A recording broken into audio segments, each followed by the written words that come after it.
Welcome back. Last year saw one of the worst flu seasons we've experienced in a decade, with the highest hospitalizations since 2014 and more than 38,000 deaths nationwide. That's right, and that's why doctors say it's especially critical to get a flu shot this year. So joining us now is Dr. Brian Curtis from OSF. Good morning. Good morning. Thanks for being here. Thank you. So first of all, what do doctors believe that surge in cases was due to last year? Yeah, it was a bad flu season. And so, we have them occasionally, but this was probably the worst one, as you said, in about a decade. We still have a little bit of a low uptake on the flu vaccine, and that also contributes to it, especially in our, the 18 to 65-year-olds. Less than half of them usually get vaccinated for the flu. Oh, wow. What groups are most at risk if they do get the flu? I imagine that's maybe some people with compromised immune systems, maybe. So who else would be at risk? Yeah, so people with underlying medical conditions, people over the age of 65, they actually contribute to about half the deaths that we saw last year, and then actually the young.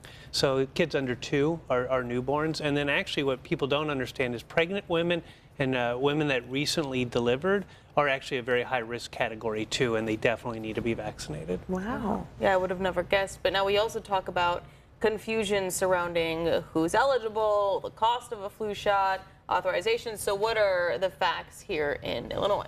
So for the flu vaccine, the recommendations are anybody over the age of 6 months needs a flu shot. And then if you're under 8, you need, and it's your first time getting it, usually it's a 2-dose regimen. And then if you're over the age of 65, there's an adjunct or a high-dose vaccine that's recommended for that population.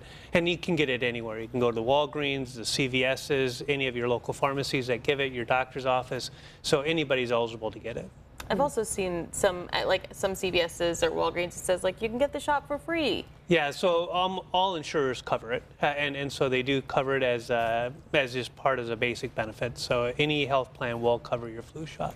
Now, can you get the flu shot along with the COVID vaccine? I think some people are wondering that, as far as, we're getting to that season where people are getting sick. So what do you advise as far as that?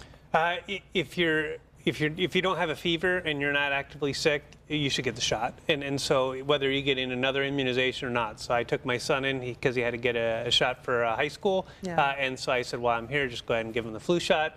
He was hoping to get it both arms, and he walked out saying, she got me in the same arm before I could move. So that would have been smarter. But he had two Snoopy Band-Aids, so he was good. Right? I was matching him too a few years ago. There I got both on my right arm. Yeah, it was not a fun night. Yeah, and he did okay. So. Well, so what would you say to someone who doesn't normally get flu shots? Why would you advise them to get one in the first place? Yeah, I think the big thing is the person that says, well, I never get the flu, and so the health professionals, we get the flu shot not because of ourselves, but the studies have shown that the best way to prevent the spread of flu is vaccinating healthcare providers. And so by doing that, I'm actually being a little altruistic and being part of my community to prevent it. So the category from 18 to 65, healthy population, doesn't really get admitted to the hospital much, but you have people around you that are at risk. And so that's the reason, the big reason you should get the flu shot. Herd immunity. Yes, it is. All right, so we're going to wrap things up. But Dr. Curtis, always a pleasure to have you in to talk about this important topic. We're going to share all these details on our website, ciproud.com. Just click on the WMBD This Morning tab under News.